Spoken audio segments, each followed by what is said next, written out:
आम्हाला सर्वांनाच विश्वास आहे त्या धीरोदत्त पद्धतीने आपण सारा नीटनेटक्या संसार एका बाजूला उभा केला, बारामतीकरांना आपलं निर्माण करण्यामध्ये आपण त्या ठिकाणी यशस्वी झाला, ही वाटचाल नक्कीच त्या ठिकाणी सर्वच राजकीय पक्षांना मी आवाहन केलेलं आहे की निवडणूक बिनविरोध व्हावी. काँग्रेसच्या पक्षश्रेष्ठींचा जो संपर्क करण्याचा प्रयत्न आदरणीय प्रफुल्लभाईंनी केला, मी सुद्धा केला. कदाचित त्यांच्या मनात असेल नसेल तरी सुद्धा आपण प्रयत्नांची पराकाष्ठा करूया.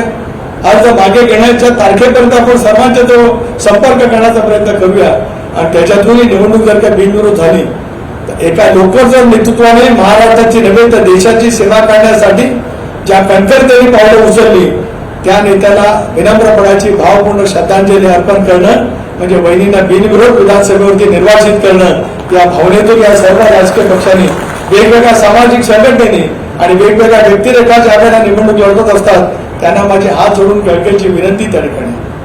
कदाचित जर का निवडणूक लादलीच गेली, लादली हा शब्द वापरतो, लादली गेलीच तर तमाम बारामतीकरांना एवढीच विनंती आहे. जसं 91 दादा लोकसभेला निवडून आले, 91च्या अखेरीसच विधानसभेला आले, 95, 99, 4, 9, 14, 19, 24 सलग 8 वेळा दादा बारामती विधानसभातून निवडून आले.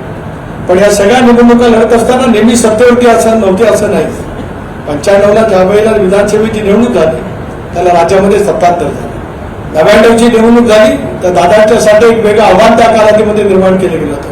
पण त्यांचं मताधिक्य प्रत्येक निवडणुकीमध्ये चंद्र जसा अमावस्येच्या नंतर फुलत जातो आणि पौर्णिमेमध्ये रूपांतर होतं तसं दादांच्या मतांचं रूपांतर प्रत्येक निवडणुकीमध्ये चढत्या क्रमाने त्या ठिकाणी गेलं.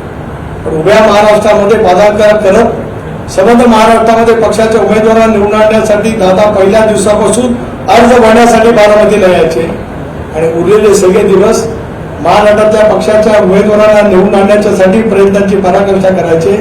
निवडणूक जर का कदाचित लादलीच गेली तर बारामतीकरांना माझी हात जोडून विनंती आहे, बहिणी साहेब आपण आज अर्ज भरा आणि जशी दादा शेवटची सभा घ्यायची तसे शेवटच्या सभेलाच आपण या.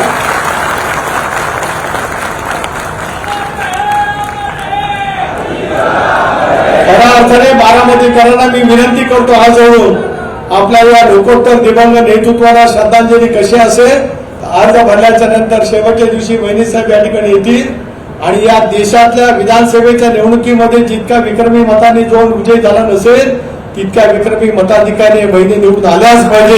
ही साथ भावनिक साथ दादांचा सहकार्य म्हणून आपल्याला जाहीर करू शकतो. दादांच्या व्यक्तिरेखाचे अनेक पैलू जवळून पाहायला मिळाले आणि म्हणून आज आम्ही सर्वजण सांगतो की ती साथ वहिनी साहेब आपल्या पाठीमागे आमच्या सर्वांची निश्चितपणे राहील.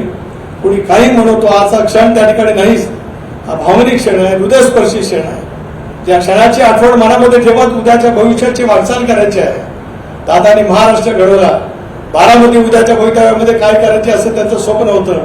ते स्वप्न साकार करण्यासाठी आपण ज्या पद्धतीने प्रयत्न करतील आयुष्य माझं असेपर्यंत आमच्या सर्वांची साथ आपल्या पाठीमागे असेल असं आज या भूमीमध्ये या ठिकाणी सांगू शकतो. म्हणूनच या सगळ्या वाटचालीतले अनेक बाबी त्या ठिकाणी आहेत. सर्व राजकीय पक्षांनाही सुद्धा पुन्हा एकदा नम्रतेची विनंती करतो. आता